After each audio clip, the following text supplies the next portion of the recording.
Hi, my name is Teo Le Xuan. So today I will explain the test 1 for electronic device and circuit in 23-24 2A. In the first question, asking the PN junction is forward bias, what will happen to depletion region? So the depletion region will become more narrow because the push of the majority charge carries toward the junction. So let's look at question 2.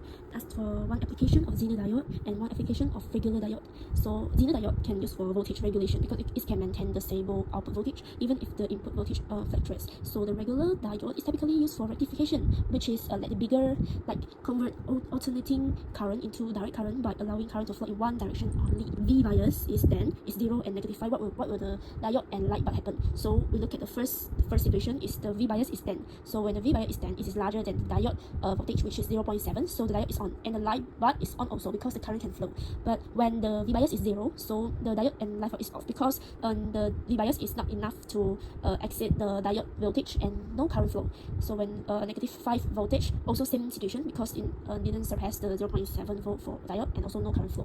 For part B, asking for finding operation point Q of diode. So we have to find VDQ and IDQ first. In this circuit, I draw another version for me for understanding. So we can find the VTH first. So VTH is we use voltage divider. So 400 divided by 400 plus 600 times by 4. 4 is the voltage source. So after finding VTH, we can find finding RTH. So we close all voltage source and also like the V diode for open circuit. So for RTH, we found out that R1 and R2 is in parallel and this is a series with RL. So we get a RTH which is 340 ohm. So after this, we do the circuit, we draw in a conversion. So this one is for understanding, and we use KVL to find out this formula. So we let two situations, which is ID equal 0 and VD equal 0. So we find out VDQ equal to 1.6 volt and ID equal to 4.71 milliampere.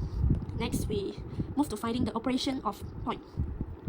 We will have to draw the lot line and we find out the intersection point is at 0.86 volt and also 2.2 milliampere. So after this, we can substitute back for question II to find out R. So we find out that R is equal to 391 ohm. So from the II question, asking to explain the Q point, what happened because the V1 is increasing now. So from here, we know that if V1 increasing, so the IDQ will increasing and the VDQ will increasing also. So they will shift the lot line to right and parallel with its original position. It will cause the operating point increasing, like move up. So this is the answer for II. So let's move it to question 2. So here is the transformer plus with the diode. So for the first question is asking for draw the wavefront of Vx when the switch A is open. So we have to level the minimum and maximum voltage value for 2 complete cycle. So firstly, this question given the V primary RSN is equal to 240 volt and the frequency is 15 Hz. So we find out the period of this cycle is 20 millisecond. So next, look at the next part. We have to find out the secondary voltage RMS. The ratio is 4/1. So we have to divide the primary RMS to divide by 4 to get 60 volt. After this, we also want to get the V secondary of peak, the peak point. So we use this formula 2 times by square root of 2. We get that the secondary voltage at peak is 84.85 volt. Next, we have to find out Vx maximum because the question asks for maximum voltage. So we have to find Vx max, which is 84.85 minus these two diode.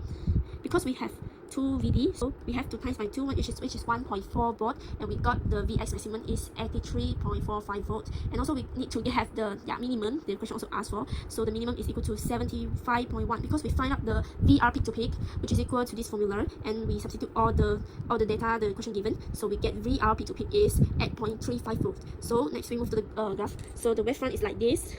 This is 2 cycle and the label. So this is the question for 3A. So next move to 3B. So 3B have to determine the range of operating Zener current. So firstly, we have to find out the V node, which is we also use the voltage divider to find out the V node, which is 27.82 volt. Next, we use this formula. We use this formula to find Ix maximum, which is equal to Vx maximum minus Vz divided by the R. R is here. Yeah, it's RS.